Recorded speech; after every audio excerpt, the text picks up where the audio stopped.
या सर्व भटक्यामुक्त ओबीसी मागासवर्गीय बांधवांना, भगिनी, मातांना मी विनंतीपूर्वक कळवतोय की महात्मा फुले समता परिषद आणि सकल ओबीसी समाज यांच्या वतीनं बीडमध्ये रविवारी 28 तारखेला भव्य महासभेचं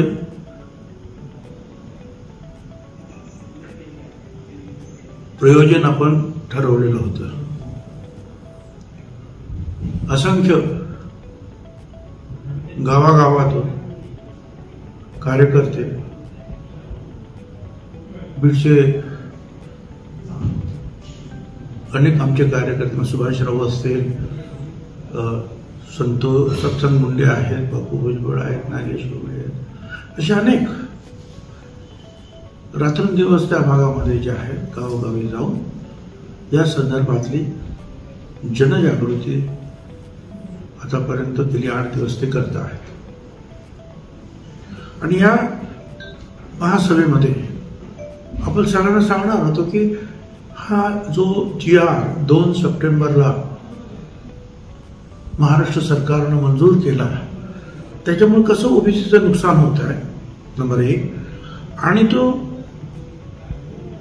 आपल्या संविधानाच्या कसं विरोधात आहे, चुकीचा आहे, शब्दरचना कशी चुकीची आहे, ओबीसींवर अन्याय करणारी आहे, या सगळ्या गोष्टी ज्या आहेत आपण त्यांना समजावून सांगणार होतो. पण आपल्याला सगळ्यांना कल्पना आहे की गेली 10-15 दिवस महाराष्ट्रामध्ये पावसाचं थैमान सुरू आहे. अनेक ठिकाणी महापूर आलेले आहेत, शेतं वाहून गेली आहेत, घरं वाहून गेलेली आहेत, अनेक लोक जे आहेत मृत्युमुखी पडलेले आहेत. आपल्याला लष्करांची मदत घ्यावी लागली, हेलिकॉप्टरची मदत घ्यावी लागली. आणि आता आज असं लक्षात आलंय की बीड शहरामध्ये सुद्धा प्रचंड पाऊस पडतो आहे. आणि आपण जरी फार मोठा मंडप वॉटरप्रूफ आपण उभा केलेला आहे तिथे, परंतु त्या मंडपामध्येच गुडघाभर पाणी आहे असं तिथले आमचे जे कार्यकर्ते आहेत, सुभाष राऊत आणि त्यांचे सर्व सहकारी यांनी मला कळवलंय. त्यामुळे मी असं ठरवलंय की सत्यस्थितीमध्ये हा महामेळावा आपण पुढे ढकलूया. थोडासा पावसाचा जोर कमी झाल्यानंतर पुन्हा एकदा नव्या जोमानं आपण हा महामेळावा पार पाडूया. तोपर्यंत सर्व कार्यकर्त्यांना, महात्मा फुले समता परिषदेच्या, त्याचबरोबर सकल ओबीसी या संघटना आहेत त्यांना माझी विनंती आहे की या पावसात जे आमचे शेतकरी बांधव, भगिनी अडचणीत आलेले आहेत त्यांची मदत करण्यासाठी आपण प्रयत्नाची पराकाष्ठा करा. शेवटी शेतकरी जगला तर आपला हे जग जगणार आहे. खरं म्हणजे राज्य काय अख्खं जग जगणार आहे जर शेतकरी जगणार तर. आणि म्हणून आपण सगळ्यांनी त्यांच्यावर लक्ष देऊया. ज्यांनी आतापर्यंत गावोगावी जाऊन कितीतरी नावं मला सांगता येतील, हा महामेळावा यशस्वी करण्यासाठी प्रयत्न केलेत, त्यांचे मी आभार मानतो. आतापर्यंत दुर्दैवानं मला असं लक्षात आलंय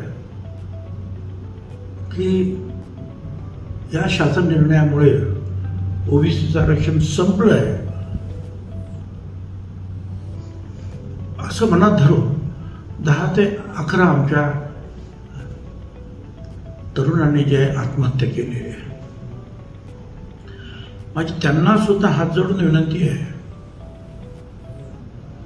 की आम्ही हायकोर्टामध्ये चांगले वकील उभे केलेले आहेत, 5 रीट अर्ज केलेले आहेत, निश्चितपणे आम्हाला त्याच्यात यश मिळेल.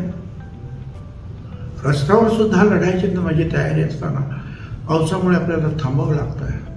पण यापुढे कोणीही अशा प्रकारच्या आत्महत्येचा प्रयत्न करू नका.